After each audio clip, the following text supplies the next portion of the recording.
Chair Foster. Here. All right, if you'd all please join us for a salute to our flag. We pledge allegiance to the flag of the United States of America and to the republic for which it stands, one nation, under God, indivisible, with liberty and justice for all.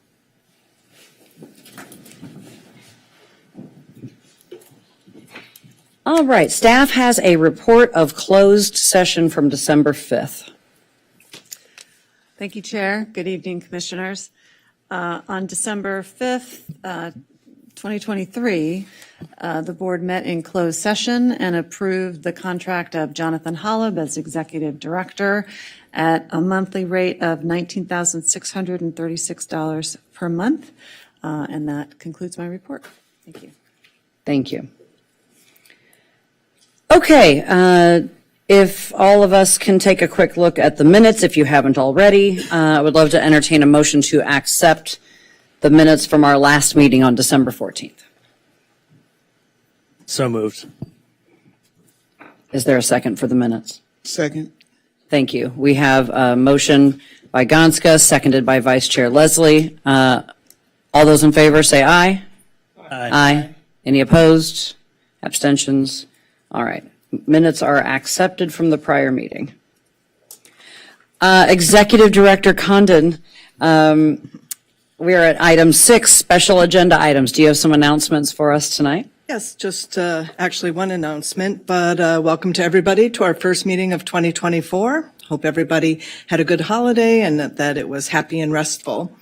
Joining us this evening are the board's new executive director, Jonathan Holub, here in the front row, and also Mahogany Vanetti, who is the board's administrative staff assistant. So they're the two new faces of the staff members here with us this evening. The one announcement that I wanted to make was in November, the board heard a presentation from Chief Deputy City Attorney Romy Ganshaw and Deputy City Attorney Denise McGranahan of the Consumer Protection Unit. And they presented about some changes to the tenant protections that the council had directed. And after having presented to the board and the Housing Commission, that item is scheduled, the ordinance is scheduled for first reading on January 23rd, the council's first meeting of January. So once we receive that staff report, when it's released to the public, we'll be sure to forward it to all of you. And that's it. Okay. All right. Oh, I did want to mention, I'm sorry, you have some written communications on the dais that came in during the course of the day. So we put those on the dais for you. Sorry for the short time for you to look at them before the meeting. Thank you. We all did take a couple of minutes to look at them. All right, we are at item 7. It's public comment. That's the time in our agenda we set aside for the public to address the board on matters that are within our subject matter jurisdiction, but not on tonight's agenda. And this will be we have no speakers. Last call for public comment. All right, thank you very much. Public comment is closed. Moving on to jurisdictional items. Item 10A1, 1819 Pico Boulevard, specified units. Applicant is Community Corp of Santa Monica, 1819 Pico LP. May we have a staff report? Certainly, Commissioners. Good evening. Just before I start, there's a typo in the case number of this case. It's written as NCEX P2023, and then it should read, I apologize, it's 06166 to 06205. So just want to make that for the record. Community Corps has applied. I believe somebody asked to repeat the case number. 06166 to 06205. All right. Community Corps has applied to exempt as new construction 40 of the 48 units at 1819 Pico Boulevard. Under the rent control law, a unit is eligible for exemption as new construction if it was created after the adoption of the article, and it's not otherwise subject to the rent control law through the Ellis Act or removal permit. There was no Ellis Act involved in this case, but there is a removal permit, and it's actually the removal permit that directs this exemption application. Under the removal permit that was approved by the board, The 8 replacement units of this 48 units are subject to the rent control law, while the rest are eligible for exemption as new construction. And therefore, that is what they have done is Community Corps, in accordance with that removal permit agreement, have applied for this new exemption for these 40 units. These 40 units are still deed restricted affordable housing units, but they are exempt they would be exempt under the rent control law as new construction. And for that reason, staff recommends that the board accept this application and approve the exemption and adopt the proposed findings of fact and conclusions of law. All right, thank you for that report. We do have 2 requests to speak on this item. First is Jeffrey Young. Right over here is our microphone for public comments, and we will turn the mic on for each speaker. All right, you have up to 5 minutes. My name is Jeffrey. I'm sorry, just a moment. It's checked 5. Is this public hearing or just a? It's not a public hearing. It's not a public hearing, so it's 3. Yeah, so there was just an error. Mr. Young, we're going to correct that too. You have up to 3 minutes to speak, whenever you're ready. My name is Jeffrey Young, and I am a resident of the subject property at 1819 Pico Boulevard, apartment 411, which is one of the units that you are proposing to grant an exemption. I oppose Community Corp's application for exemption on the basis that Community Corp has filed with this body a public document that is in violation in terms of presenting a fraud. On October 2nd, Community Corp completed its application stating that it was proposing to exempt the 40 units, but what they failed to inform you was that these 40 units, more than 90% of them were leased on or before June 23rd, 2023. The certificate of occupancy, according to your staff report, which has not been confirmed, was issued on July 25th, 2023.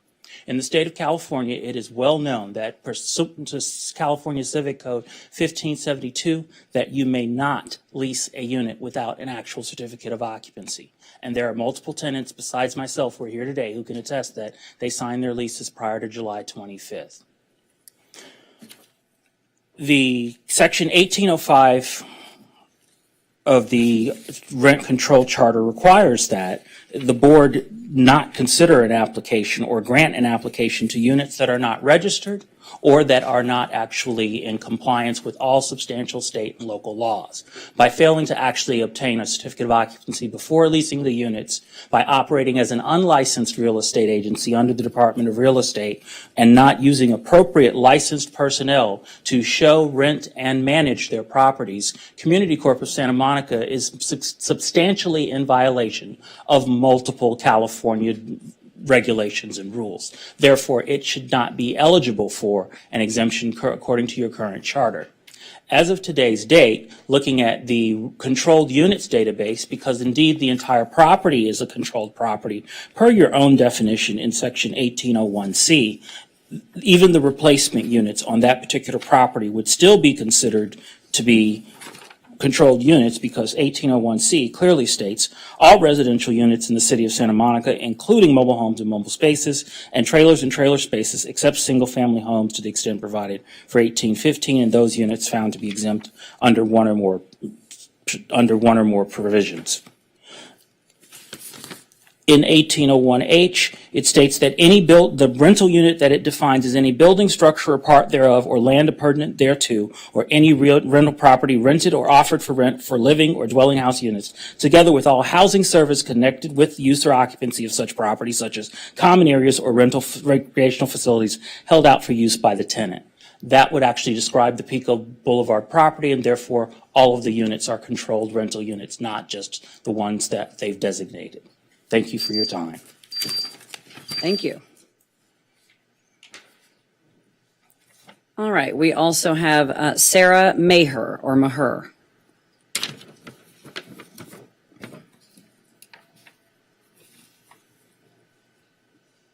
And when you are ready, you have requested 2 minutes.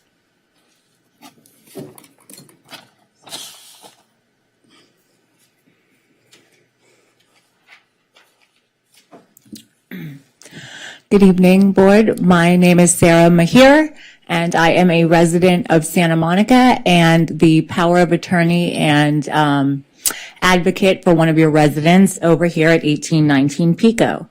And I oppose this exemption. And I also have a few things I'd like to ask the board. I'd like for an explanation as to the existing and future residents, what their tenancy conditions will be related to affordability of all units versus existing rents. Number two, since the project was approved as a 48-unit affordable housing project with 8 RSO units, will the 40 non-RSO units continue to be designated as affordable units for the life of the project? Number three, can CCSM explain why tenants were not giving an explanation but only paperwork that implies their tenancy is at risk, which causes an incredible amount of stress, especially to tenants who have already been unstable previously? And I also want to know what the catalyst for this exemption was. Was this brought by CCSM? Who was this brought by? And that's pretty much it. I'm going to ask you guys to oppose this exemption. Thank you, guys. Thank you so much. That is our only other public comment. Before we go any further, I think members of the public should know that members of our staff are here to answer your questions. We don't answer questions that are posed during public comment from the dais. It's not allowed. But there are answers to your questions, and but it's not for the five of us to opine on this evening. That being said, we will enter into discussion. Are there any requests to speak?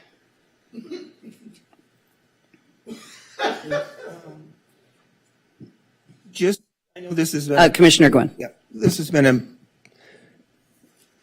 a difficult exemption because of the way it initially started, I guess. And so a lot of what we heard isn't really under our jurisdiction even. So these are questions that would not necessarily need to be posed to us. That said, is it my understanding that staff did reach out to the the tenants in the rent controlled 8 non-rent controlled units to discuss this situation? Because I know there was confusion from those 40 people. It was sent to all of the affected units that you're mentioning, and when I spoke with the applicant, they had said that they had, if you recall, when this was originally scheduled, besides Mr. Young, there were 2 other individuals who had written to the board, and they had spoken to them and to clarify that these units are still deed-restricted units subject to the restrictions that are set by HUD and the eviction protections that come with that. So that's the information that was provided to us. So I guess I would certainly ask those people that have questions tonight to talk to staff, to call staff, or even to talk to staff. We have staff here in the front row that could help you. Dan Costello, he could take you out in the hallway if you wanted to talk to him. And get some answers to your questions of where to go for guidance. Because as I said, some of these items are not under our purveyance, and we need to let you know where to go to get your answers. So, Vice Chair Leslie. So isn't it true prior to us, this being brought to our body, that there were already decisions in place when the place was built in the first place? Yes, Commissioner. When this project was originally being proposed, it had come before the board for the removal permit agreement, and the applicant agreed to the conditions set by the board, which is that 8 of the 8 replacement units, the 8 units that were knocked down, are going to be that 8 of those of the new project will have to be subject to the rent control law as well, with the rest being eligible for the new construction exemption. That was incorporated into a removal permit agreement that was signed by the applicant and the board at the time. And so it's pursuant to that removal permit agreement that they are simply following up and registered the 8 units that are subject to the rent control law, and then the rest are being sought for the new construction exemption in accordance with that removal permit agreement. Is there a possibility that someone from our staff can go to that property and speak to residents there in plain English so that they can understand exactly what's going on. And so that they can, understand that their tenancy is not necessarily at risk, but they still are under the laws and purview of affordability housing. Yes, if they asked us to do that, we could certainly do that. It would probably also be helpful to have a representative of the owner present at that time because a number of their questions may be more appropriately addressed to the property owner. But we could schedule that. Okay. I'm just saying that because I've received phone calls as well in regards to this. So it would greatly be appreciated if somebody could go out to the property and make sure everybody has a clear and concise understanding of what's going on. Commissioner Gonska. I just want to say that I think that's a really good idea that Commissioner Leslie suggested because it's from the comments that were sent to us when this was originally going to be on a prior agenda and also the ones we have before us today. It seems that it's more so it's confusion amongst tenants concerned about their rents going up that won't actually be possible because of the deed restriction under the affordable housing element of this property. So I'm comfortable granting the exemption tonight because of what will actually take place and we just need clarification so that people feel more comfortable and understand what's taking place. And I will say that I was on the board in 2018 when CCSM first brought this to us, and there were several vacant units and I believe 2 families living in 2 of the 8 units. Those families were present. We chatted with them. Staff talked to them extensively. And CCSM, much to this board's and agency's satisfaction, made over and above the call of duty accommodations to those 2 families, those 2 renters who were renting in that building, who received comparable or larger units in newer buildings and had the right to return at their prior rent level, rent controlled. And while we have not been told exactly what became of those exact 2 families, although that it was satisfied, we do know that the deal made was what is always made if a rent-controlled property is purchased by a nonprofit developer, which is, of all the things that could happen, is a good thing. Because otherwise it could be knocked down and condos could be built. It could be knocked down and a single-family home could be built. But in this case, the 8 units were replaced 1 for 1. And 40 additional units were brought into the much-needed volume of affordable housing in this city. And, it's not for this agency or the 5 of us to specifically explain or define the conditions of the rent levels of those other 40 units, except to say that if there was any confusion about what being exempted from rent control meant, it's just that it's a entirely separate thing that has nothing to do with current tenancies, current rent level. It has nothing to do with any of the existing tenancies. And I feel terrible, if that wasn't adequately explained. But there will be ample opportunities for all those tenants to talk to the owner of the property, CCSM, and our staff, if need be, now and in the future. It's the responsibility of CCSM. It's not under our purview. All right, I'm going to call for order in the chamber. We only speak in the course of our agenda, so I appreciate your cooperation. Can we entertain a motion? Would anyone like to make a motion on this item? Commissioner Gonska, or is that from before? That's from before. Vice Chair Leslie. I think Commissioner Ivanov had it before. Commissioner Ivanov. I move that we grant the exemption and adopt the findings of facts and conclusions of law. Is there a second? I'll second. Okay, we have a motion and a second. Would you please call the roll? Yes, Commissioner Gwynn, Yes. Commissioner Ivanov, Yes. Commissioner Gonska, Yes. Vice Chair Leslie, Yes. Chair Foster. Yes. Motion carries. All right, thank you. All right, item 10A2 will be our next item. That is 2432 3rd Street.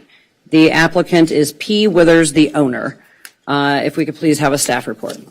Commissioners, as detailed in the staff report, staff had made an initial determination that Mr. Withers' exemption, his owner occupancy exemption, had lapsed. And in accordance with the procedure set forth in the board's regulation, Mr. Withers contested the determination and the matter was referred to an evidentiary hearing.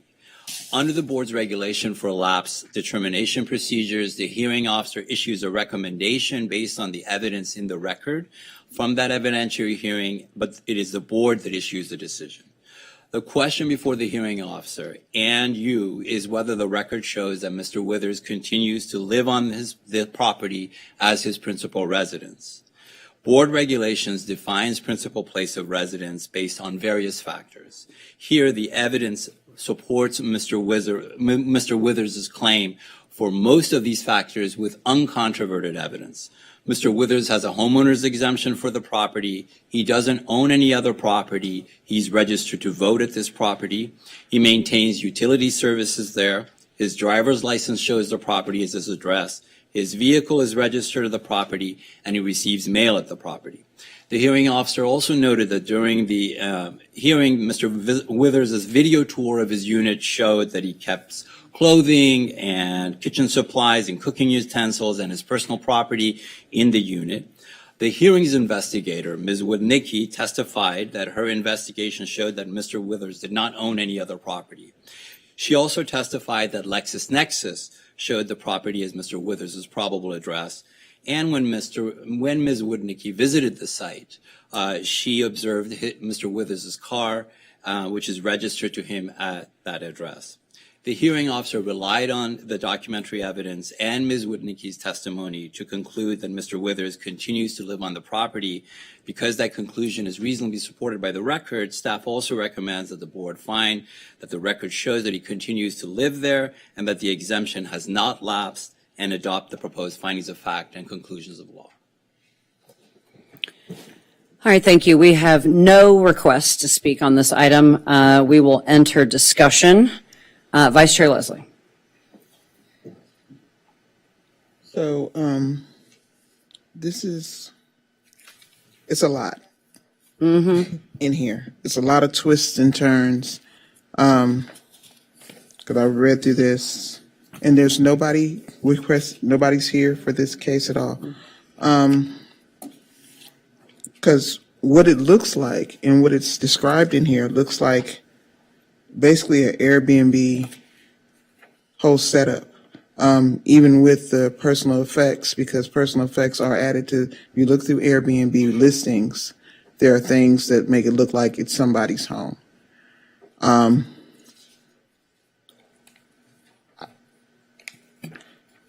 It's even for somebody that is skilled, this is very confusing, to say the very least.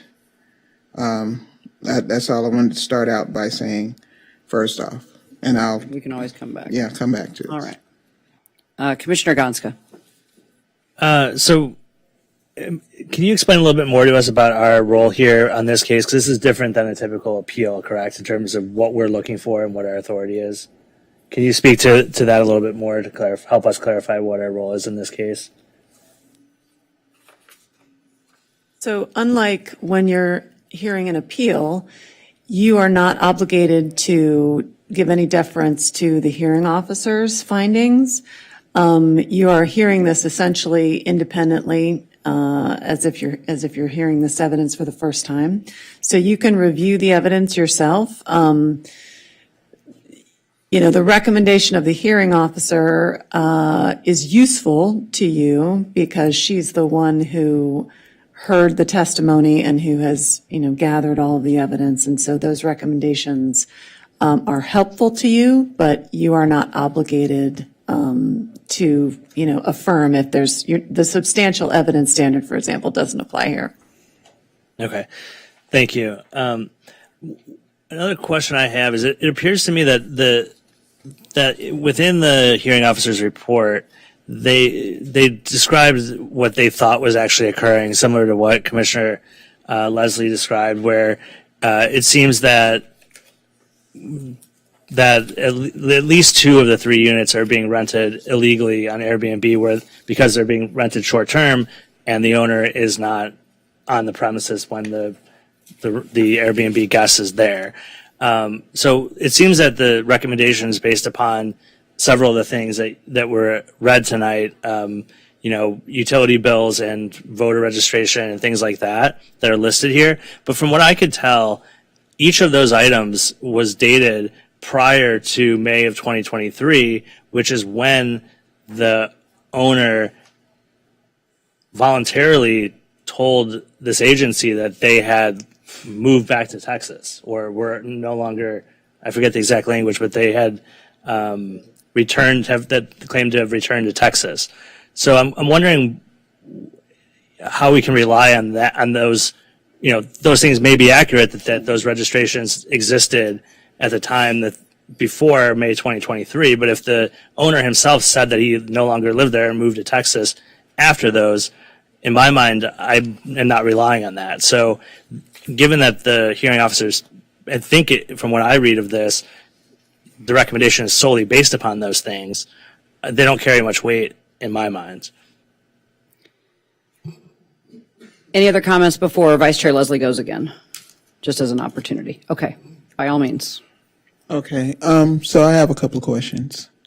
Number one, why was it a video walkthrough instead of an in-person walkthrough? Does anyone have the answer to that? Tracy might. That there was no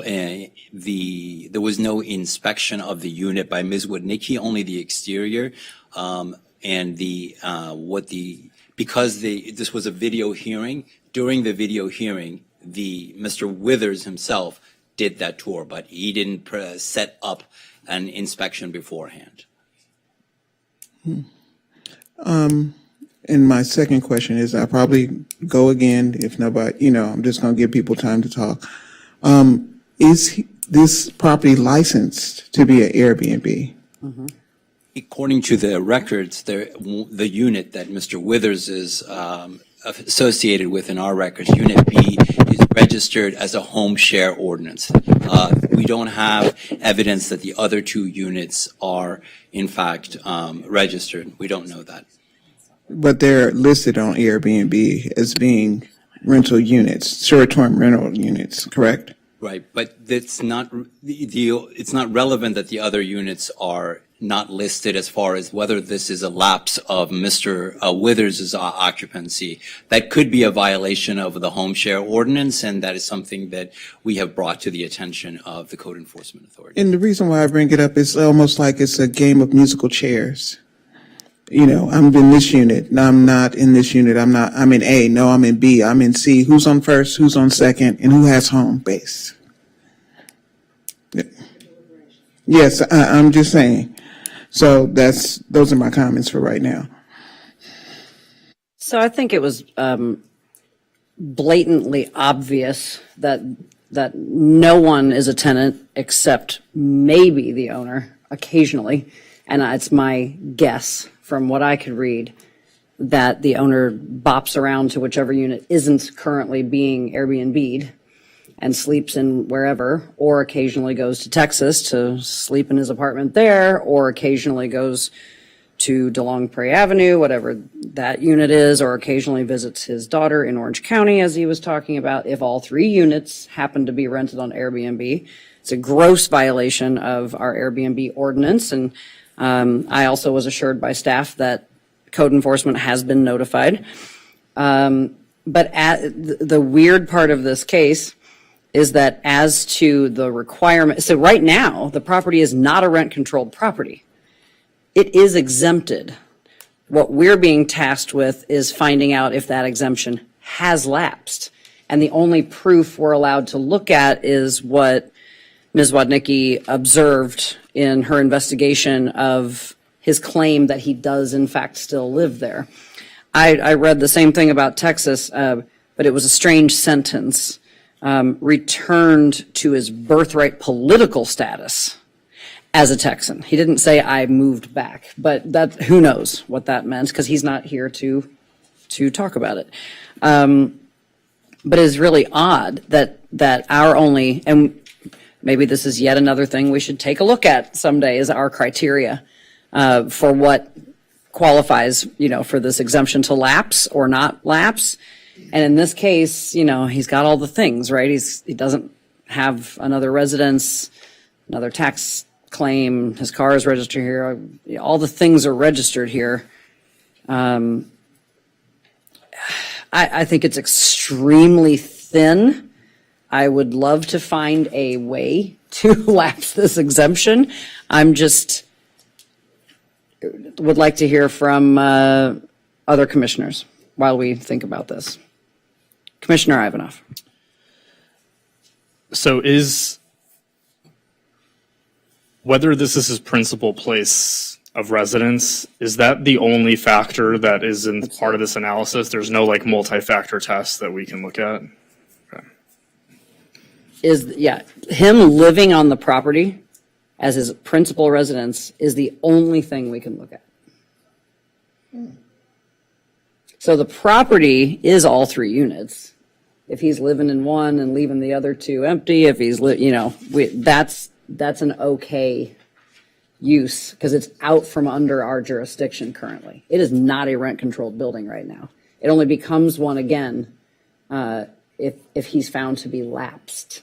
And the only way he can be lapsed is by not living there. And the only way he can not be living there is if we can prove he lives somewhere else.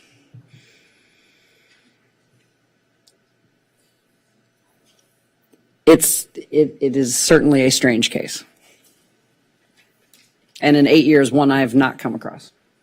Commissioner Gonska. So that last part is that accurate? That do we have to prove that he lives somewhere else, or just that he doesn't live on the property in question? So the standard under the charter is that an owner is entitled to an exemption for owner occupancy if they reside on the property as his or her principal place of residence. They had already established that. So we sent them a lapse notice. And so we have asked, they sent us sufficient evidence for us to find that they had satisfied that, but we needed to go to a hearing in order to gather evidence to support his contention that it had not lapsed. And so he has given us, at least the hearing officer recommended that he has given us sufficient information to show that it is his principal place of residence. Okay. I would just reiterate my previous comments about, I'm just looking back to that all those things that the hearing officer pointed to establishing that it is his principal residence were all dated prior to when the owner said that he returned to Texas. So I don't see any evidence here showing that that just shows that it is his principal residence as of, the date that he declared that it wasn't. Do we have this letter? Because all we have here is half of a line quote from the letter. The letter that started this whole situation. Is it attached? I didn't. I read every sentence. I didn't see it.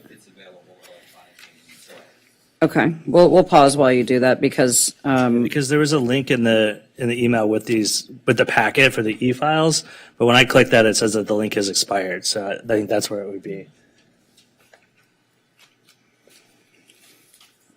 Is it Exhibit 19? if you follow the rules of English grammar, returned to his status, not a place. I don't know what that means. Return to my political status as a Texan. I don't know what that means. Because he's still registered to vote. Yeah, you can. So his political status, you can only be politically. It's a different letter, it's not the. You can only be established politically somewhere if you reside there.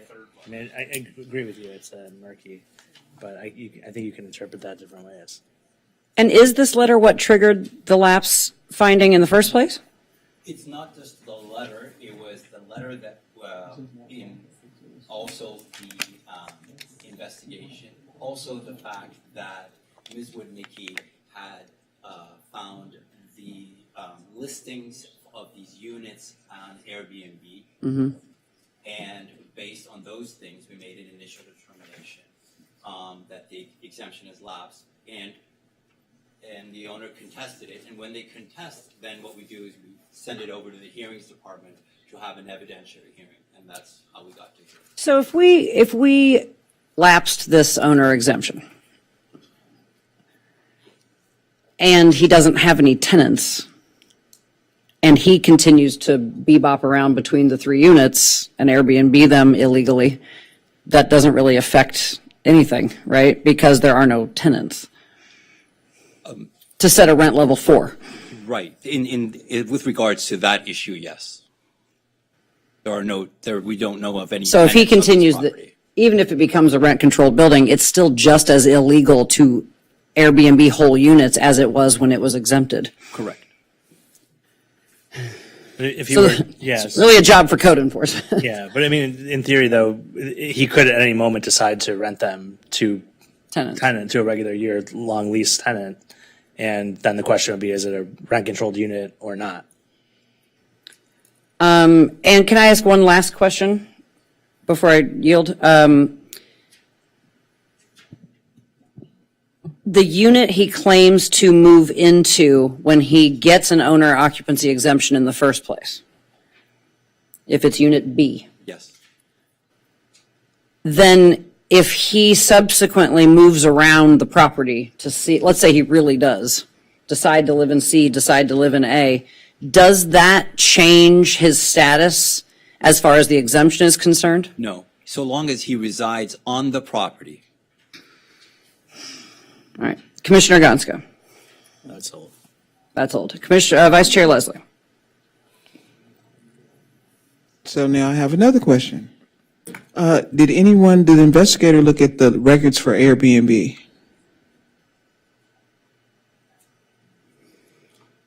I'm sorry, could you repeat your question?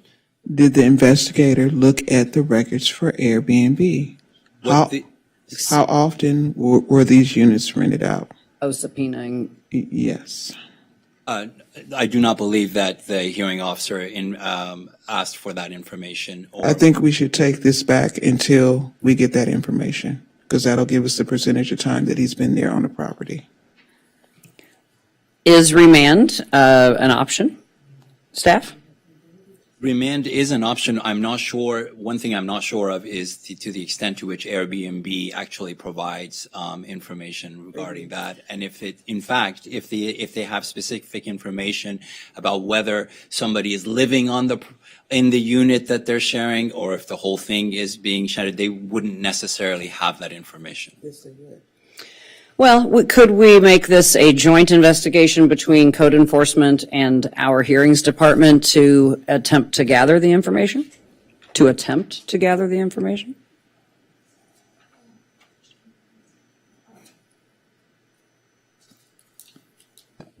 don't know what code enforcement would be willing to share. They have been, their mandate is that they need to conduct their own investigations, and they typically don't let us know where they are in that process. So I would be doubtful that we could get the information that way. Yeah.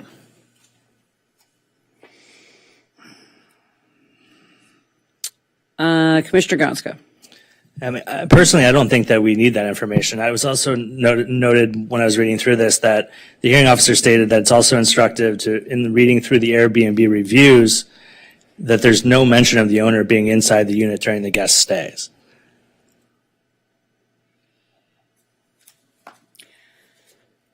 Commissioner Gwynn, we haven't heard from you. Do you have anything? Not that you have to. How does, as they mentioned, let me get my microphone on, that,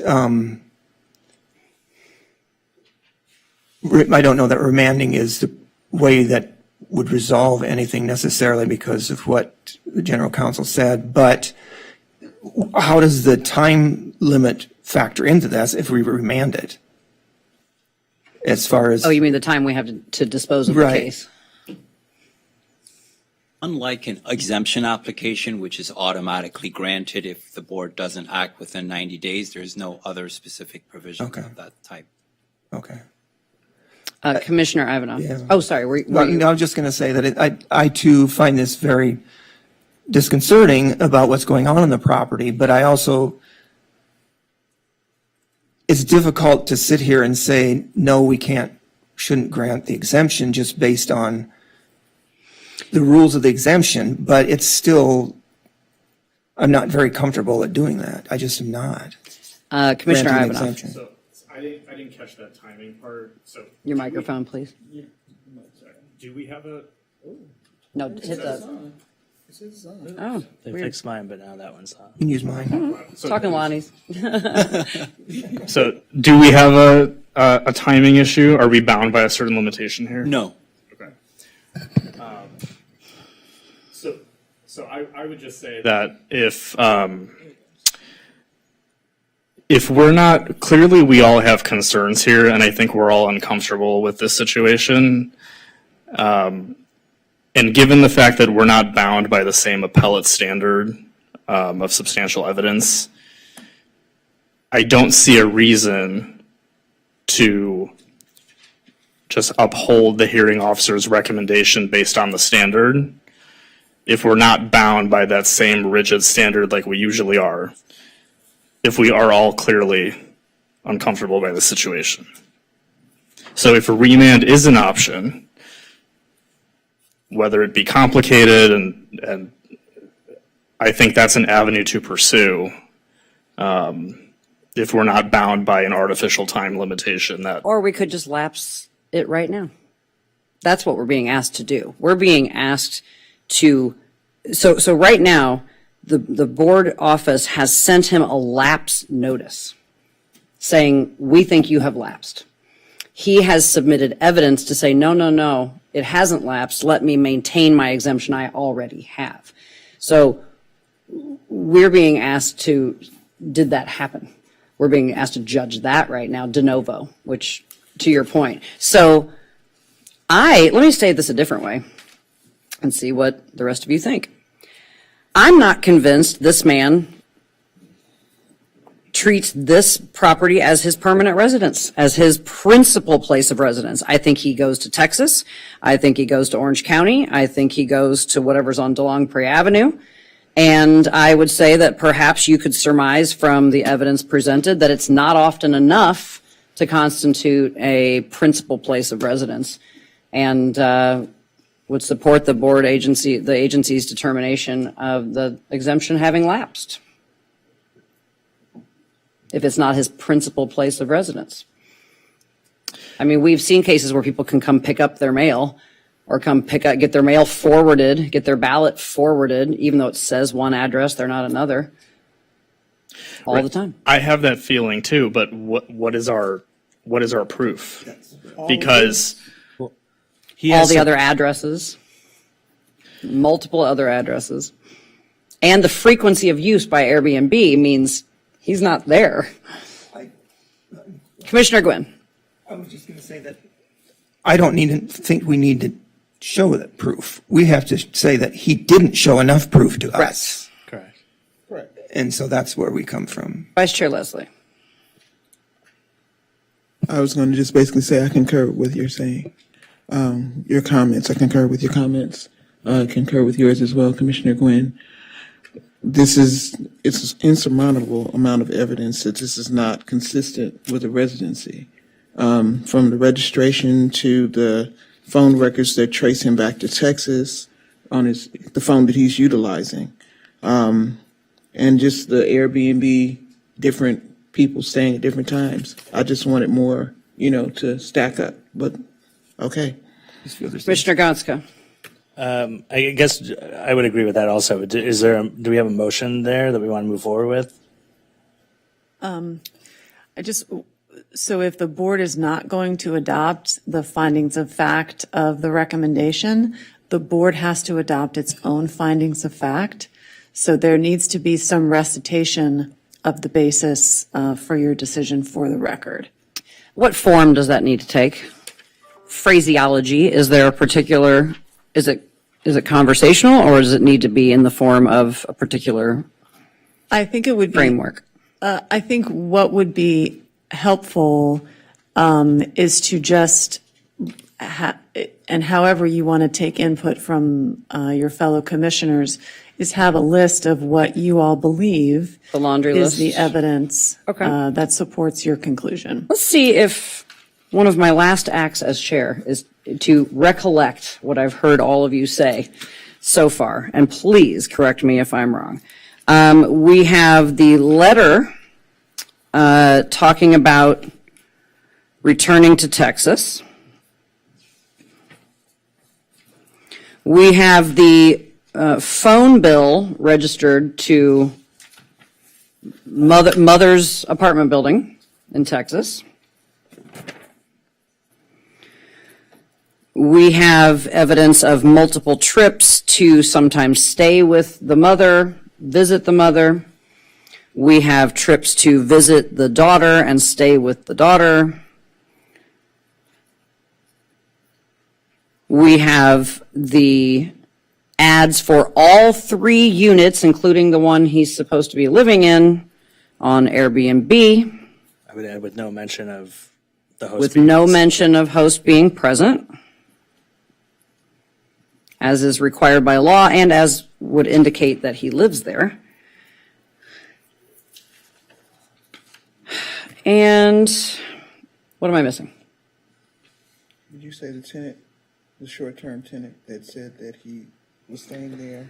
The actual woman observed staying in that actual unit who said said that the owner was She wasn't sure if you lived there. not known to her to be on the property with suitcases in hand.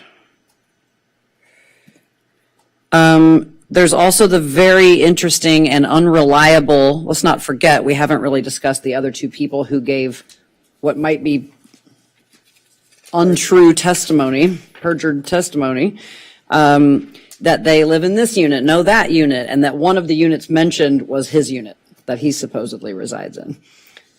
So that all proved to be entirely unreliable and would not persuade us that this is his principal residence. Can I add? Please. The ones that said they were living in this unit, that they also are registered as, their Airbnb Hosts. hosts with different registry numbers. That the other 2 witnesses that supposedly live in Unit A and C are also registered as Airbnb hosts. It's stated on page 9. It's on the bottom of page 9. They all say they live in Unit B. And Yeah. at all different times, they all say they live in the subject unit. How many bedrooms are in these units? It doesn't say in the report. Is it enough for 5 people to stay in one unit at one time? I need to know how many bedrooms are in those units. Yeah, because he's has someone staying with him. Also, the exorbitant, something else we haven't mentioned yet, the exorbitant rental rates filed in our MAR database, which are most certainly not market rate and far, far above market rate.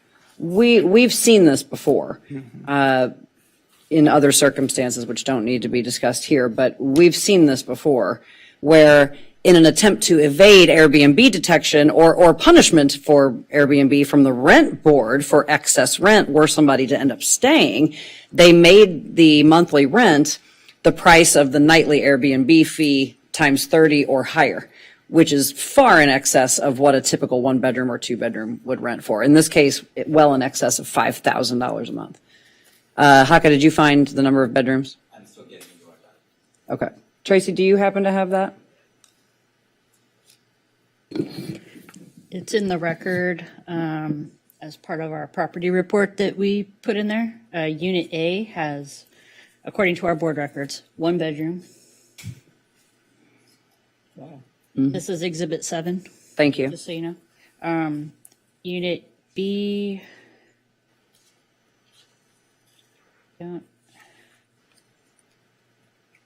has 1 bedroom. Unit C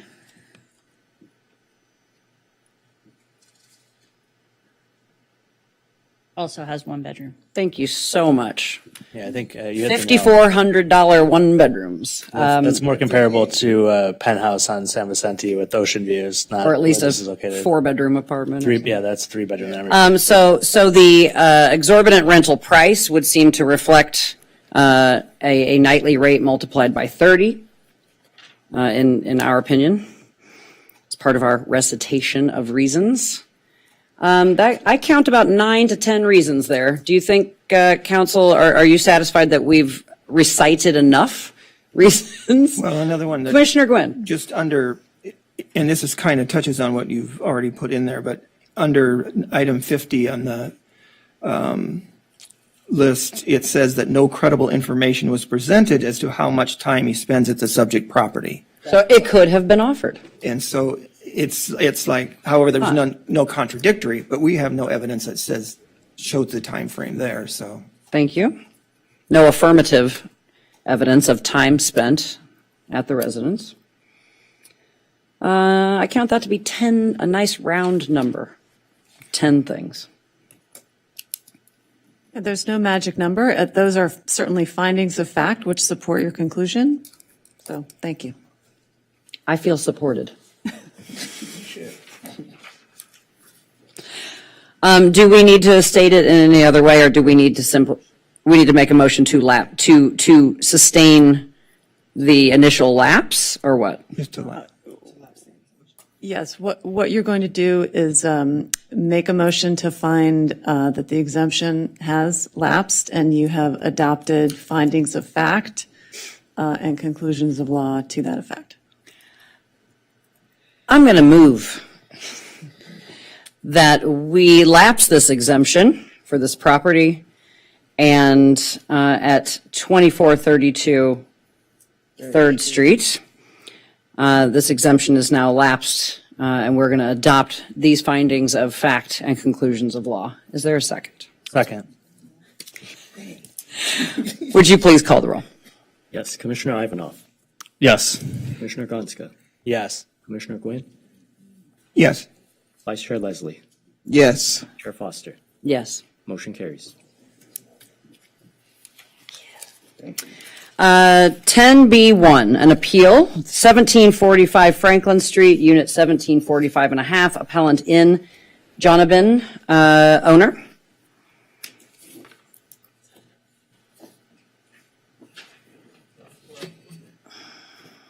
Okay, and we're gonna have a staff report first, and then we'll have public comment. Thank you. I'll call you guys up when it's time. Thank you so much. May we have a staff report, please? Commissioners, Jason Douglas, tenant of this property, filed a rent decrease petition alleging various maintenance conditions and reductions of housing services. And the hearing officer granted a reduction totaling $155, and the landlord has appealed that decision. The landlord raised multiple arguments on appeal. One that Mr. Douglas isn't a tenant because the landlord believes that the 2006 lease that he presented from the previous owner is fraudulent and inauthentic. But the record is clear that the landlord accepted rent from Mr. Douglas after purchasing the property, and therefore the hearing officer's finding that he is a tenant is supported by substantial evidence in the record. The landlord also argued that the hearing officer denied the landlord the opportunity to present witnesses and evidence as detailed in the staff report.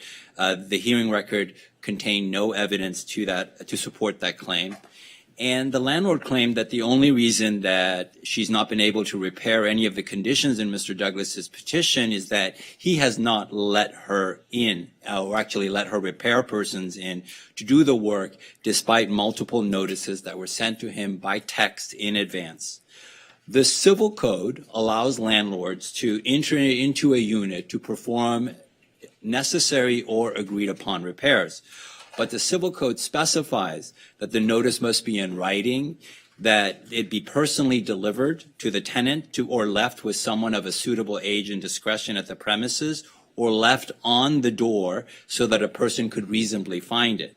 The Civil Code also provides that the notice may be mailed, but in that case, the presumed reasonable advance notice is 6 days versus 24 hours for personal delivery of the notice.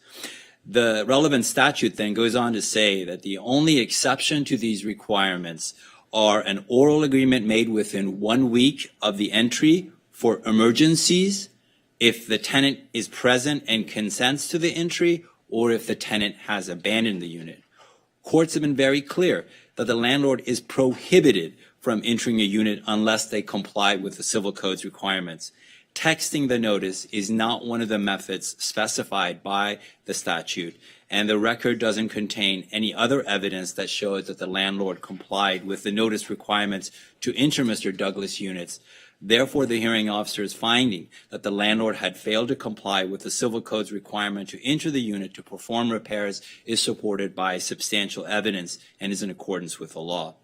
The hearing investigator's testimony confirmed the existence of the conditions for which the hearing officer granted the decreases in this case, and no evidence was provided that they have been repaired. Therefore, the hearing officer granted the decreases specified in the decision, and because her decision is supported by substantial evidence, staff recommends that the board affirm the decision and its findings of fact and conclusions of law. Thank you. All right, we do have some requests to speak. We have 2 requests to speak in this. Oh, thank you. We have 2 requests to speak, and in this order, we have Jason Douglas, and after that, Mr. Johnson. Mr. Douglas?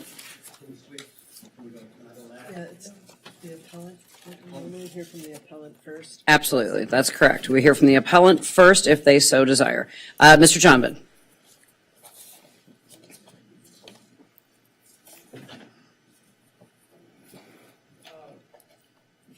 You have up to 5 minutes to address the board. Before we get started, though, I just wanted to address, I'm speaking on behalf of my mother because she has a language barrier, and I don't believe we have a Farsi interpreter here today.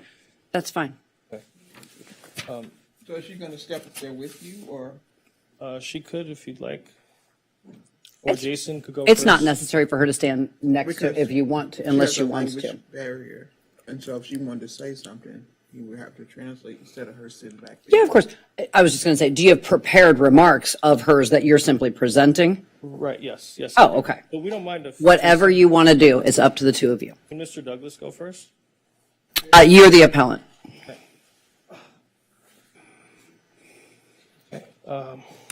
Thank you guys very much for this opportunity. I appreciate this opportunity. The tenant, Jason, is consistently engaged in destructive behavior, creating an environment that's not only compromises our property, but poses a direct threat to our safety. His and his family's actions include breaking doors and windows in front of us, leaving us with immediate repair responsibilities, but then not allowing us to do any of the repairs after multiple notices. He does understand that my mom does not have a computer, does not use the internet, she doesn't have an email address. So he accepted verbally that all of the notices that we would give in writing by text message would be approved, and we have all of those. We have record of those because I'm in that group chat with my mom and Mr. Douglas. So furthermore, all the utilities are in my mom's name, but he takes advantage of them. We pay over $1,200 a month in utilities, and we don't even live there. He's only paying $830 a month. We actually need to restrict your remarks, since this is an appeal. You need to restrict your remarks to errors that you think the hearing officer made in reaching their decision. We cannot hear new evidence or evidence that's outside of the record at this time. Well, I don't see it in the record here, but I did appeal, and the appeal showed the timestamps and the dates of when we had people come and try to make repairs, and I do have affidavits from them on my phone. We are only able to look at the record.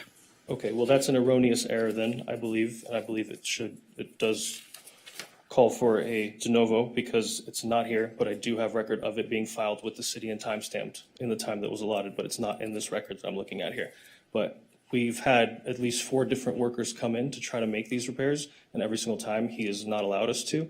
I do have text messages as well that I can show if you guys like to see that he has agreed to a certain time and place, and we've abided by that. And then the day of, once we come with the workers and we've paid for their time, he has said, no, we're not letting you in. Too bad, so sad. And I've also got videotapes of that as well. He's also impersonated a police officer where we had to call the police because he wouldn't let us onto the property. He blocked our entryway, and he's put junk and trash and garbage and broken furniture in the way of our walkways. Again, we need to, I'm so sorry, we need to restrict your comments to the record. Okay. Well, the previous owner states that he has never had a lease. The lease that he provided us, which is fraudulent, and the previous owner admits to that, was signed by the previous owner's grandmother who had Alzheimer's and was very old and had no legal capacity or mental capacity. Aside from that, he is written as a tenant on that lease that dates back to 2006, which is far beyond the limit of what he has claimed to have. So the tenancy for years beyond that 10 years, and he's on that lease even though he was not occupying that property.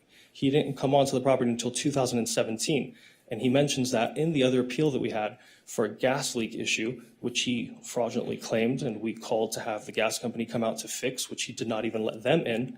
And there's records showing that he mentions he didn't live there until January of 2017. The lease that he's provided us shows his name signed on a document from 2006, but the true owner or the leasee is Cara English, his wife.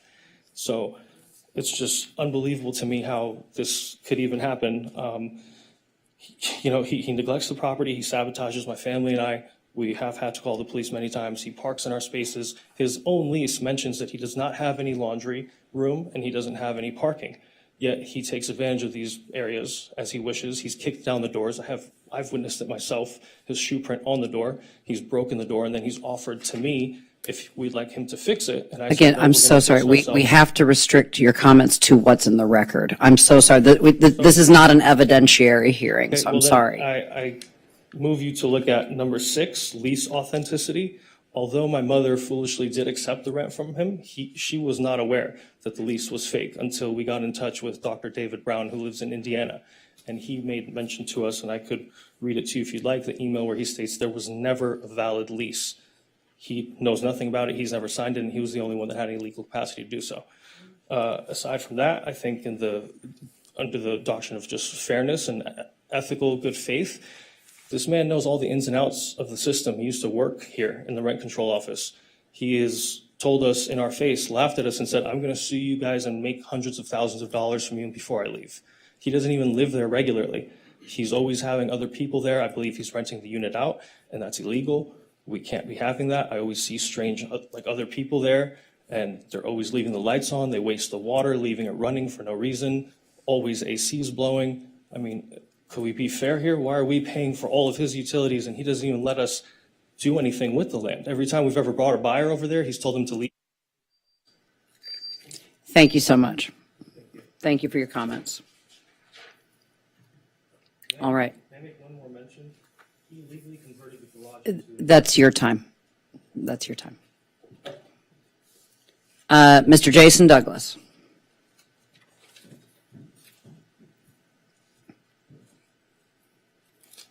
You have up to 5 minutes to speak once you get started. Thank you. Thank you. I don't need 5 minutes. They never miss a chance to defame me. I really just came here to say goodbye to Tracy and to welcome the new commissioner. And that's it. Thank you. Okay.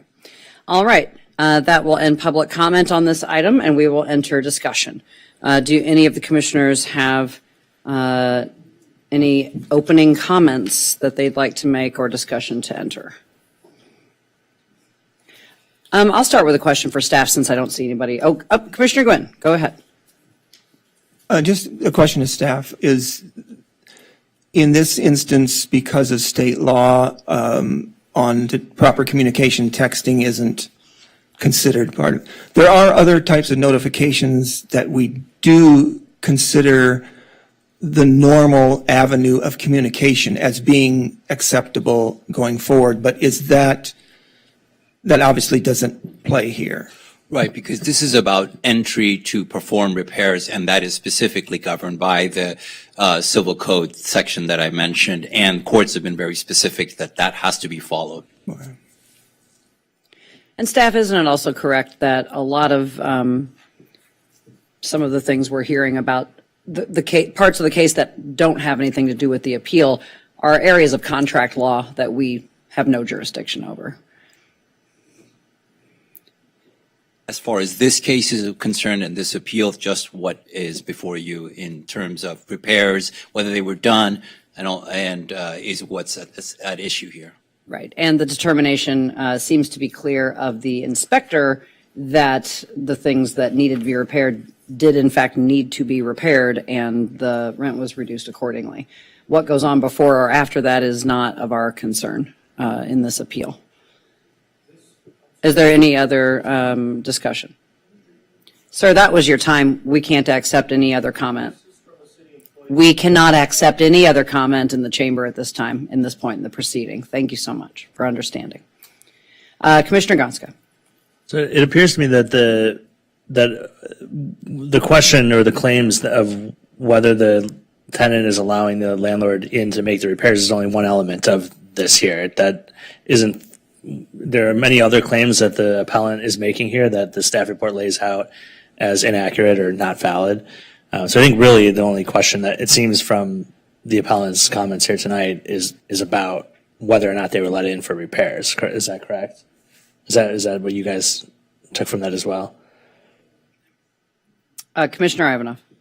Well, besides that, one of the appellant's primary arguments is that they're arguing that Mr. Douglas is not even entitled to bring this rent decrease petition forward.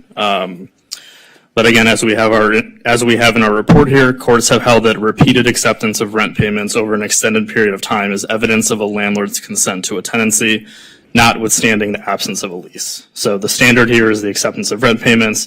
They've conceded in the record that they've been doing that, so that standard is met. And correct. Yeah, and that's one of the other things. There's also a question of problems with the stove and the oven, and there are other things here that the staff report lays out reasons why those are not valid claims by the appellant. And staff, can you highlight for the public if we deny this appeal and let the reductions stand? There is recourse for the parties if the repairs are not able to be made going forward, right? That are separate from this proceeding.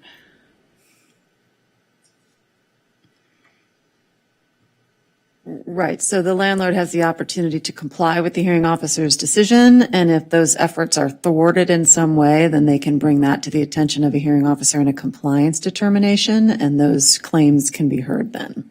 Thank you so much. That's what I thought. All right, would anyone like to make a motion?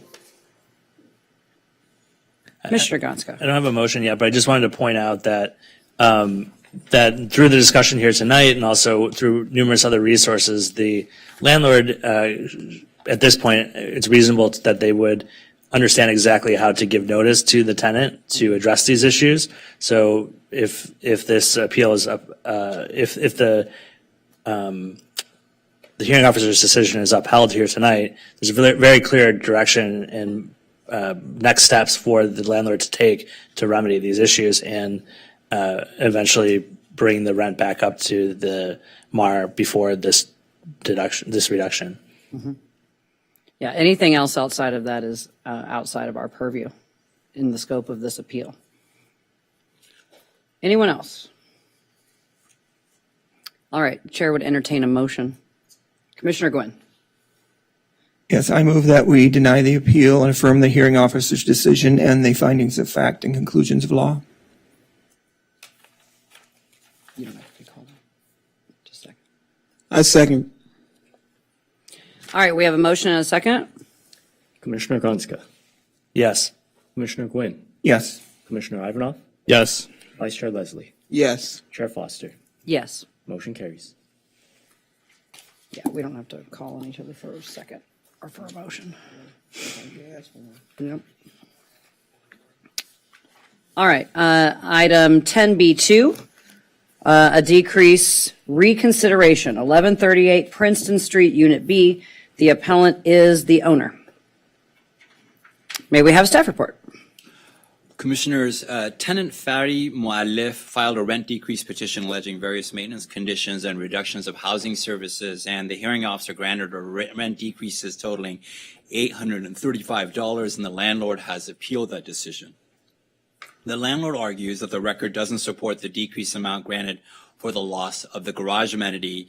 The decrease granted of $425, however, is in accordance with the range in the board's regulations for a garage parking space and reflects the fact that the garage space was indoors, secured, and shared with only 2 other tenants. And given the tenant's high MAR is consistent with the decreases granted for loss of the garage spaces for other tenants in this property. The landlord also argues the record doesn't support the decrease granted for the loss of a laundry facility. The decrease granted of $150, again, is in the range in the board's regulation and reflects the intensive use of Ms. Moallef made of this amenity as an elderly woman with medical issues and her high MAR. The landlord also argues that the hearing officer shouldn't have granted a decrease for loss of access to the rear security gate because the construction fence that blocks the access was erected in accordance with guidelines from the fire marshal. However, that was not evidence provided in the record, and the fact that the fence was erected in a manner that mitigated fire safety concerns doesn't change the fact that the landlord eliminated the amenity. And finally, the landlord argued that no decrease should have been given for loss of the courtyard amenity that Ms. Moallef used in front of her unit. The landlord argues that this area was not a courtyard but a mere walkway, which has been replaced by another walkway. But evidence that this is the case was not introduced into the record. Only that the landlord's counsel said that the courtyard would come back after completion of construction. The record, however, provided uncontroverted evidence that this area was used as a courtyard by the Ms. Moallef and other tenants, and that it was eliminated. Because substantial evidence supports the hearing officer's findings, staff recommends that the board affirm the decision and its findings of fact and conclusions of law. Thank you. We do have a couple of requests to speak on this item. We have 3 requests to speak. In order that I received them, Ana Cardero, forgive me, I can't read the last name, Sadillo or Sadlo? I'm so sorry. It's just amazing. Ada Cordero Sachs. Good evening. Sachs. Please, at your leisure, you have 2 minutes requested. I just wanted to make a few Requested two. arguments. I have already made those written. I wanted to thank counsel, who's been very gracious. There's inconsistent metrics in your ranges. You have a parking, which is 42F1. Then you have 10 factors below that, and the last factor is storage. But then the metric of the ranges also has a separate storage. So I submit that as an as-applied due process issue, it's undisputed the resident does not park, she doesn't drive, she doesn't use it for parking, she uses the space for storage. So I submit that here, the city is saying, you know, as using it, you get this huge benefit of the parking when she's not using it as the parking. So my point is that there, as applied, when you apply your regulations, it's inconsistent because you do have a separate storage, which is a much smaller range. So that's one of the arguments I've made. Another argument is it's just a due process issue. It's an abuse of discretion when the permanent reductions, I'm not talking about the temporary, exceed a third. They're a third of the rent. So I attached an Exhibit A, which has a percentage of rent and a percentage of square footage. So the reduction is 30% of rent. It's a third. It's $725. But the loss is only 10% as a square footage. So I submit that's a due process issue. And my last example is, and I wanted to know if I can have an extra 30 seconds, because I'm not going to be able to finish my last example. For example, You have more time if you need it. I would respectfully ask for the additional time so I can just finish this one last example. Sure, go ahead. The landlord doesn't get a fair trial, and it's a due process violation when evidence is treated disparately. So, for example, in the report that counsel read, page 5, it talks about, well, the only evidence submitted is testimony. Well, testimony is evidence. I mean, you could say it's not credible and disparage it, but it's still evidence. But similarly, in the same hearing on page 3, it's uncontroverted that the tenant has all these issues. The only evidence submitted at the hearing was the tenant's testimony. Landlord didn't disparage that or contradict it. It's evidence, it's testimony. So on the one hand, when the tenant testifies, it's uncontroverted. However, when the landlord testified, that's the only evidence, as if you need supporting corroboration or something additional. So I submit that's a disparate. You may finish your thought. You have she's entitled to more time. Go right ahead. Thank you so much. So it's a disparate treatment argument, which then renders a landlord having an unfair or not a fair trial. So a second example of this treating testimony or evidence differently for the landlord as opposed to the tenant is, again, when it comes to the parking. In page 29 of the decision, it goes on and on about how the tenant provided no documentation to support some type of comparable. So what was granted here was a $425, and the tenant testified, storage is about $500. So it was kind of in line with her testimony. On the other hand, the landlord provided additional corroborating evidence, parking across the street, parking up the street, all this additional evidence in addition to testimony. But it was not treated, and it wasn't said it was uncredible. It was just not given a fair shake.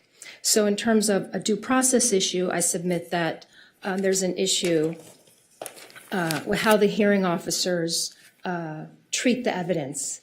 And I submit that's a problem. And again, we have a table with the amounts. And I just wanted to be clear, we're only appealing the permanent.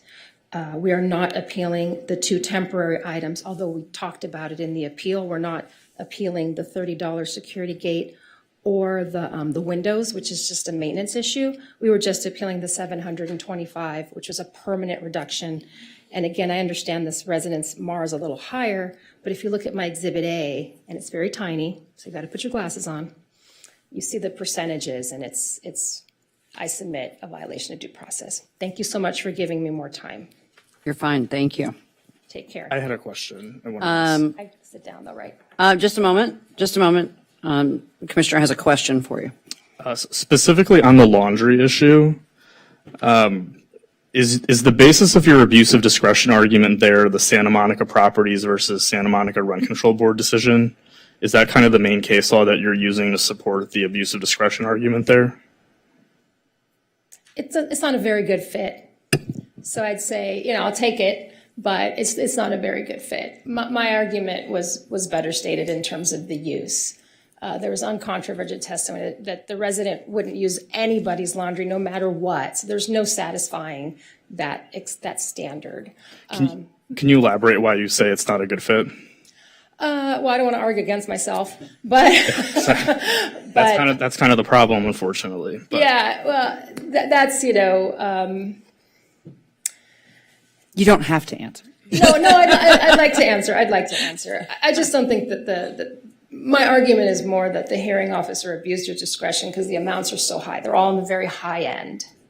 And when you're in these hearings and you're taking testimony, and when the landlord gives testimony and it's merely, and then the tenant gives testimony with no corroborating docs, no medical records or anything, and it's uncontroverted, there's a disparate treatment there. But the Sana case is just not really, I use it, but it's not exactly on point. So I apologize, I can't answer your question. No worries, thank you. Thank you for your comments. All right, we have Azita Moilef and Fari Moilef. Hello, my name is Azita Moilef. I'm talking on behalf of my 85-year-old elderly mother. She has been living on 1138 Princeton Street, number B, since 2012. And in 2020, the apartment buildings were purchased by Drake Real Estate. And immediately from September 2020, they started renovation and coming to her unit, asking her to leave because they wanted to renovate and make her unit a 2-bedroom instead of 1-bedroom. And immediately the sound of constructions caused her stress, anxiety, insomnia, high blood pressure. In October, she had to have a surgery to put a pacemaker. And on May 2021, her garage / parking and storage, the storage is inside of the garage, was taken away. And she was using it as an art studio because she's a painter. That's her livelihood. After that, she became distressed, extremely distressed, because everything came into her only 1-bedroom apartment that was tiny. And she was unable to do her art. And on January 2023, her laundry was taken away, and she has urinary incontinence, and she has to have her laundry washed, and she doesn't want to take it outside because she doesn't know how they wash it. So she has now trained somebody who takes it outside and washes because she is very sensitive to cleanliness. Socks together, underwears together, etc., and whites together, blacks together, color coordination. And the cost is actually much higher than what is the reduction. The cost is $80, sometimes $100, sometimes $125 per week, because she needs every day, change every day. She urinates on herself and bedding and everything. And the parking, she has 3 daughters, and we all have cars, and we come and pick her up and take places, and we also spend time with her. We need the parking for ourselves to park, even if it wasn't a place for her to store her art, or she does some tailoring. And also the yard, that was her therapy. She gardens. You give her a bean, she gives you a farm. All the unbelievable, exquisite plants and flowers she produces. Everything was taken away from her. And the sound of construction and drilling and jackhammering from morning to night, even Saturdays, had caused her to she can't even take a nap during the day. She has insomnia. She had insomnia from before. And she falls asleep towards the morning, and she wakes up at 8 a.m. with the sound of and it's like a war zone. It's so traumatic, and it's right in front of her. And now the unit right in front of her, apartment A, is empty, and now they are doing construction on on that unit. So on 2 sides, since January of this year, and from 2 sides, there's this noise pollution. And she can't even take her recycling and trash to the trash can and recycling in the back alley. She has to go all around the block because everything is blocked. She has to go all around on Wilshire Boulevard. And sometimes she has to leave it for somebody to come and take it for her. And there is fruit flies. The amount of distress has caused her not to be able to enjoy her space quietly, quiet, peaceful enjoyment of her space. And Can I ask you a question? Sure. Do you have a concurrent case with this board regarding construction-related rent decrease petition? Yes. Okay, so that's in existence but not at issue tonight. And do you have a means and methods plan in place with the city?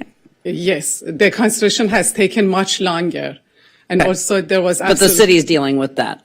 We can't deal with that tonight. Okay. I just was curious. Sure. I wanted to know, egress from the back of a property would seem like a requirement or a fire hazard or something. But did you want to finish your comments? Yes. Also, it's been more than a year, maybe 2 years, almost 2 years, that she didn't have a heater. And her bedroom window is open this much. She was freezing at nights. Until now, the code enforcement has placed her into another space, an Airbnb. She's living in an Airbnb right now until her heater is fixed. Yeah. Thank you so much for your comments. You can have a seat. You can have a seat. That's your time. Thank you so much. And Fari Moalef, I believe you spoke on her behalf. Or she's going to speak? All right.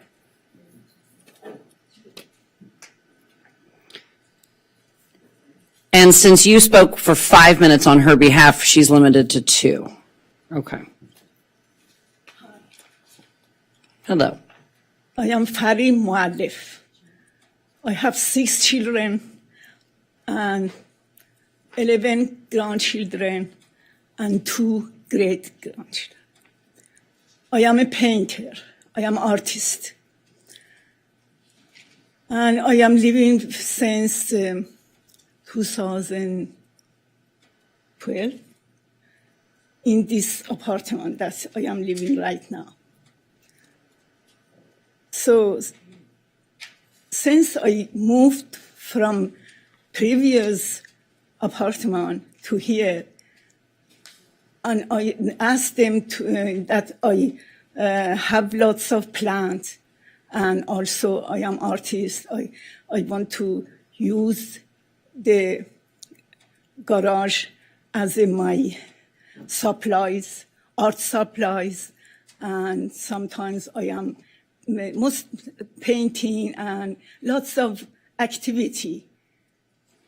So they start to, they wanted to, they asked me to offer some money and get rid of me because they are doing 1 bedroom, 2 bedrooms, and renovate and give more money, take more money. So I said, no, I don't move. I don't move. So they start to, it's almost 2 years I don't have a heater, furnace in my apartment. And it's cold right now, even right now. Last winter and also this winter, I didn't have. That's okay. Thank you. That's your time. Thank you so much for your comments. Okay, you can have a seat next to your daughter. Thank you so much. All right. That closes public comment on this item. We'll move into discussion. Would any board member like to begin deliberation on this case through a discussion? Take a moment to gather your thoughts. There it is. I wish there was like a ding or something to look up. Commissioner Gwynn. I just had nothing's changed from the last time we heard this, so nothing's going to change in my opinion. There's nothing, no new arguments or anything, but I will just say that one of the things that I think gets constantly brought up by a landlord in this situation is that they are saying they're losing their parking. They're losing their parking. They keep reiterating it, but she's losing a garage, not parking. If it was an outdoor situation where there wasn't walls in it, it was just a space, that's parking.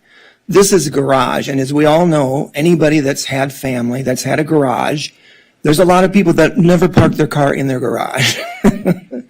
And that's why we have those 10 items listed and others that include being used as a studio, as an office or that type of thing, because garages themselves are not strictly parking. And so that, that bothers me sometimes when a landlord constantly brings that up.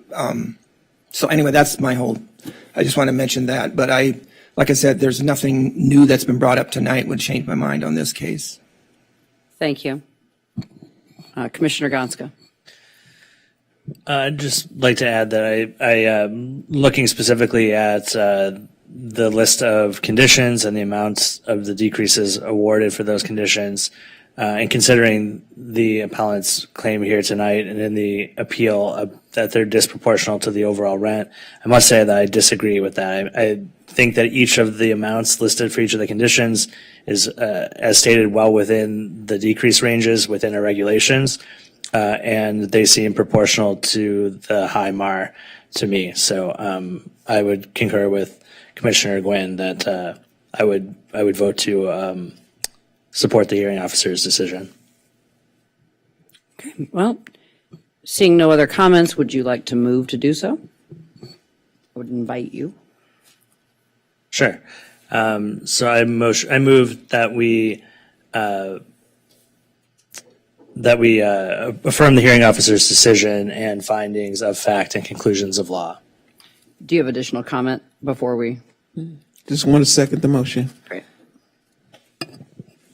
We have a motion and a second. Commissioner Gwynn. Yes. Commissioner Ivanov. Yes. Commissioner Gonska. Yes. Vice Chair Leslie. Yes. Chair Foster. Yes. Motion carries.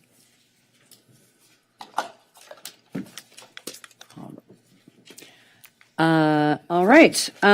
I had a request from Commissioner Gwynn, who's one of the bringers of the item, to switch the order of the last two items. Do you have any issue with his request? No. Okay. So we are going to do a little agenda management and move item 14A up and move 12A down.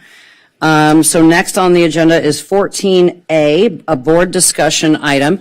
And should we let the two presenters present before the public comment or take the public comment first? Yeah, that's what I thought. All right. Vice Chair Leslie and Commissioner Gwynn, would you like to decide in what order you're going to present? You want me to go first? Okay. So I don't think there's any big mystery about what the Justice for Renters Act is on this board and most anybody that's listening to this. It's interesting that this has never been brought up before. The City Council, of course, has already lent their support to this item in a couple of months ago. I know there's some consternation that we had one comment that said that we should remain neutral in this position, but based on the charter and our mission, which is to essentially three major things, which is to retain our housing stock, to make sure that rents are affordable for people to stay in the community, and to allow a fair return to the owners. And unfortunately, with the Costa-Hawkins Act, there's one of those that we can't meet, and that is keeping things affordable. It's the question of whether we can even keep housing stock, but I think even that has been damaged by the combination of Costa-Hawkins with Ellis, in that we're losing housing stock because of that. They're able to put those two things together, and thus I think that in order for us to continue to meet our mission, we need to be able to have a little more leniency in the way we establish what we want as our rent control here. And Costa-Hawkins, of course, it puts so many handcuffs on us to be able to do that. We don't know if it's going to, we don't know that it's going to pass this year. It's been twice in the past that it's been brought before the voters and has failed. I think we're in a better climate now, but we also have to fight, as we did before, the misinformation that's been brought out by the other side in this issue about those against repealing Costa-Hawkins. Excuse me.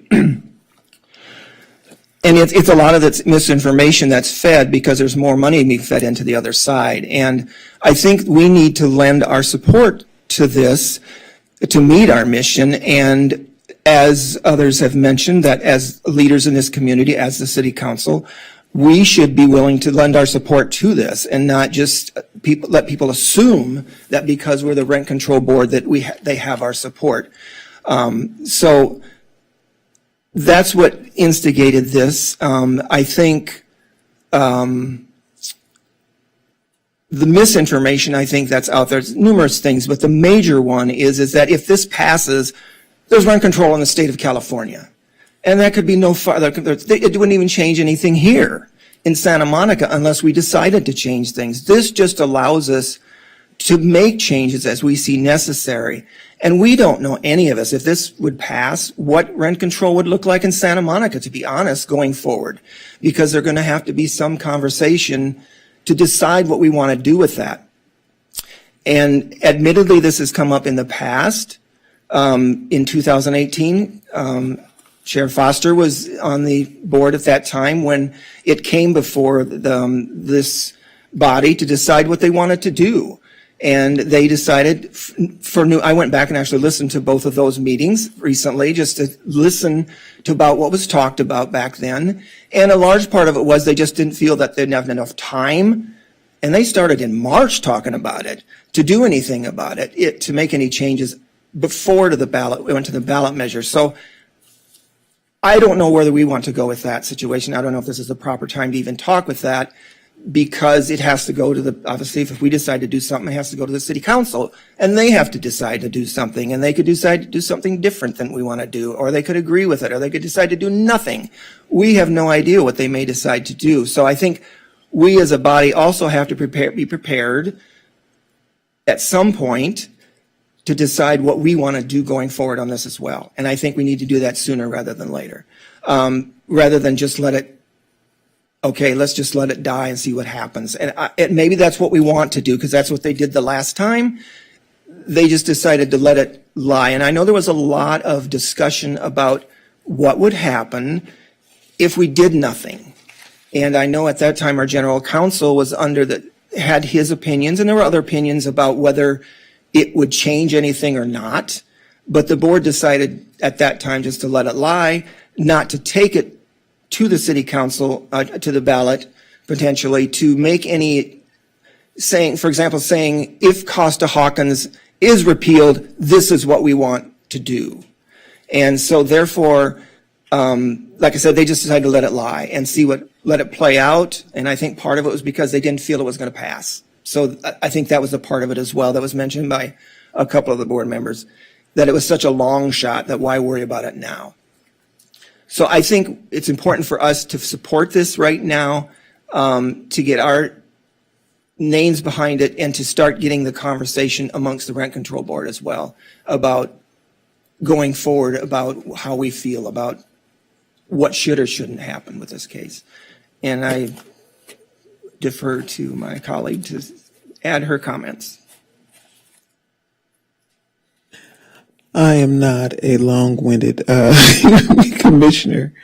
I will simply say this. This puts it back in control of the local municipalities so that they can make the decision for their own cities instead of it being in the hands of the state. We all know that homelessness is on the rise. It's the discussion in many places that are not even on this dais, from businesses to our people's concern to you name it. That's one of the things that's on the forefront of a lot of people's minds. As rents increase across the United States, we see more and more people out on the streets. And to decrease this is something that I think we all need to endorse and get behind. Thank you. Wonderful. Commissioner Ivanov. So Commissioner Gwynn mentioned that the city council has already lent their support to this issue. But what he didn't mention, which one of our written submissions by Dan Hall very astutely pointed out, is that support was not unanimous. Correct.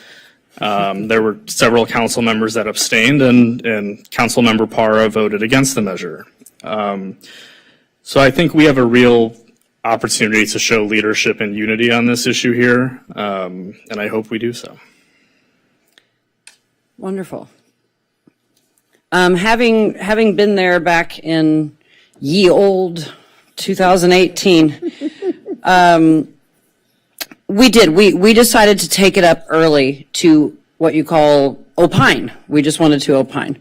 And we did, and it was a wonderful discussion of what might we do, because it had been 2 decades of living with Costa-Hawkins.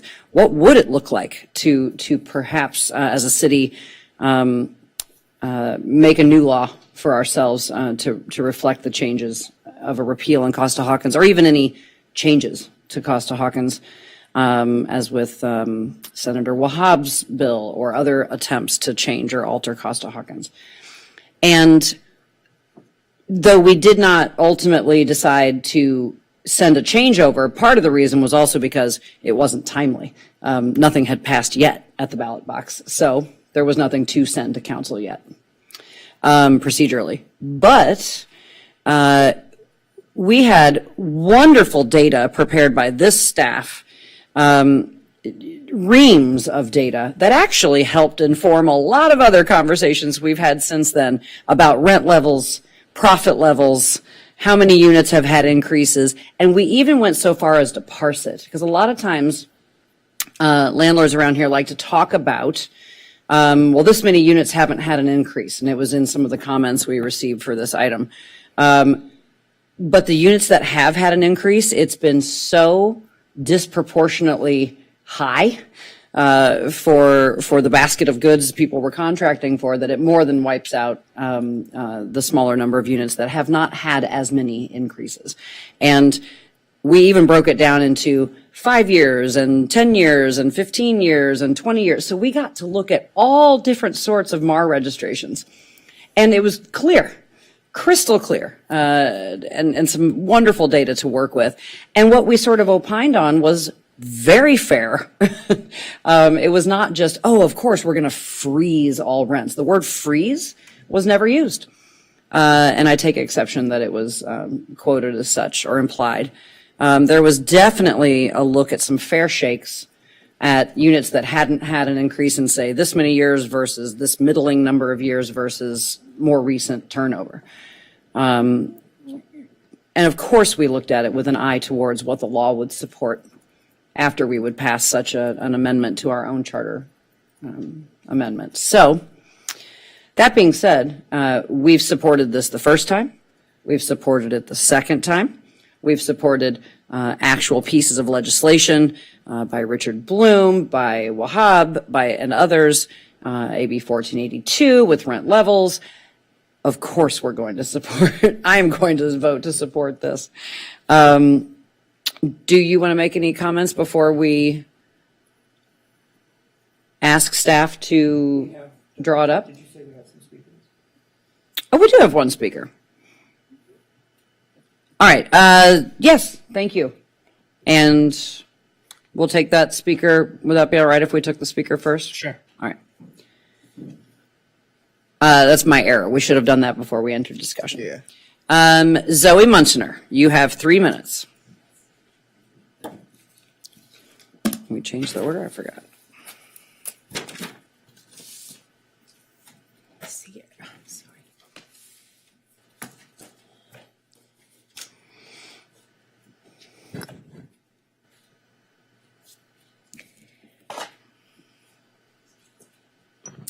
Good evening.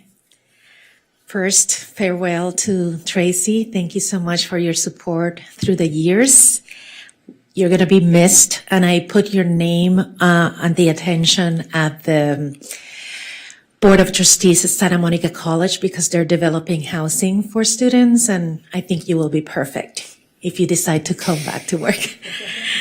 So, Justice for Renters Act. I just want to really focus on that title of the ballot measure.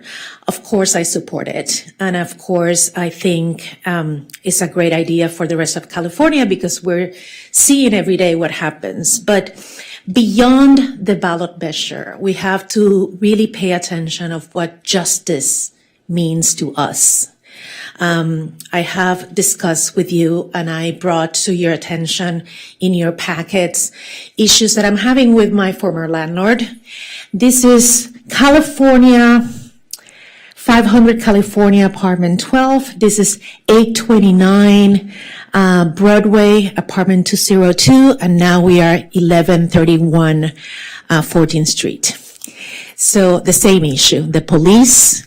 Ms. Munchener, we've got to restrict comments on this item number to the Justice for Renters Act ballot initiative. Yes, but I think what I would like the board to do, instead of doing this support of ballot initiatives that are statewide, to focus more on the local work, because I have not been able to meet with any of you. And I would love to support this. And if that means that you get political power outside of this chamber, that's great. But people here in this city needs help and support. And Justice for Renters and the condescending look does not help. I'm sorry, I was not. Please proceed with your comment. Yes, it's just that it takes me off when you look at your colleague in that way. I was looking at something on a piece of paper. Yes. If you misconstrued that, I apologize. Please continue with your comments. Yes, I have a disability and things like that take me off. And I would like for this board to really pay attention to what you can do to help disabled people in the city and disabled renters. Because it is obscene. It is obscene that I have sent multiple emails and I have not been able to meet with any of you. None of you have taken interest in what I have to say and what I'm going through. And it exposes the city to major litigation. Again, I'm so sorry. We have to restrict ourselves to item 14. I finished. You obviously don't care. Very bad look. Very bad look. On you. I'm glad that you're here last day. As chair. Commissioner Gonska. I agree with everything that was said by other commissioners on this matter. I think that two things that are especially compelling to me are the fact that this ballot initiative just brings this issue back to local control. It doesn't require communities to change anything, and it just gives them the opportunity to do so if they think it's a good fit for their local constituents. And the other thing I want to point out too is that within our charter amendment and regulations, it's stated that we're required to ensure that landlords have a fair rate of return on their investment. And there's extensive procedure outlined within our charter and our regulations on doing so. So I think that this ballot initiative, if enacted, would still allow landlords within Santa Monica, certainly under our current rules, but even with changed rules, to allow for control on existing units built after 1995 to still receive a fair rate of return. So I very much support the ballot initiative, and I very much support this board voting to endorse it. Great. I think, have we heard from everybody? I believe so. Commissioner Gwynn. Your microphone, please. I know traditionally we've done this as a resolution, but I know some things in the past we've done by a simple letter like the city council did. Would you feel that a resolution would be the more appropriate way to go about this, or just a letter? Or a letter to the of sponsors support, of yeah. the sponsor of the ballot initiative. Sure, it's going to have to come back either way, so you can direct staff to either draft a resolution and a letter. We can do both. Do you have a Whatever you'd like. suggestion as to what might be appropriate, considering it's a ballot initiative and not a piece of legislation? I think because it's being directed, I think a resolution is always a good idea, because then you can, put all of the reasons why you're supporting it, and it's a little more official, if you will, and then it can be accompanied by a cover letter. Sounds good. So you said afterwards we would submit a letter as well?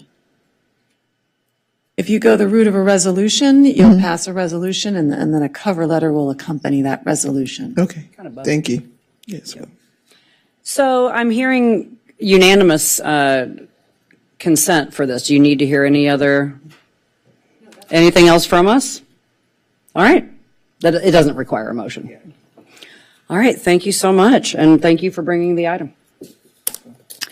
All right. We're at our last item of the night. It has been a wonderful year, but I'm going to temporarily and quickly preside over a selection of a new chairperson and vice chair prior to adjourning. So the way this will work is we will start with the position of chair. We will make nominations and accept nominations. If there are differing nominations, then we will go around the horn and ask for each commissioner to say a name of the 2 or 3 nominations, if there are more than one nomination. And we will go until we see at least 3 people in support of one name. And after that, I will ask for nominations for the vice chair position, and we will do the same until we reach a conclusion. And I'm going to take just a brief moment to make a nomination of my friend and my colleague and our vice chair, Erica Leslie. I have not discussed this with her. She didn't ask me to do this, but unless she refuses, I'm nominating someone I know will make a phenomenal chair and a wonderful thought leader on this dais, and a great presence for the public in this responsibility. Do you accept?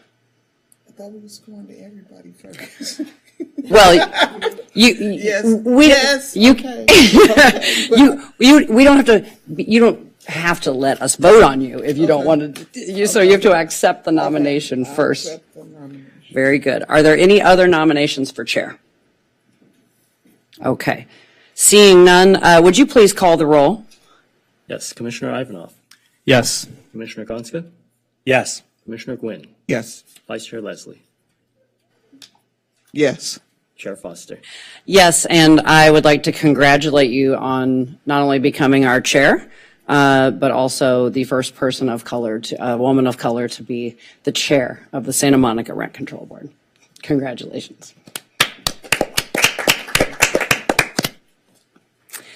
All right. Do we have nominations for vice chair? I see. Now, Gwen, that was for the last one. Commissioner Gonska. That's for this one, for vice chair? Commissioner Gwynn. I would nominate Commissioner Gonska. Use your microphone, please. I nominate Commissioner Gonska. Can I? Oh, Sure. yeah.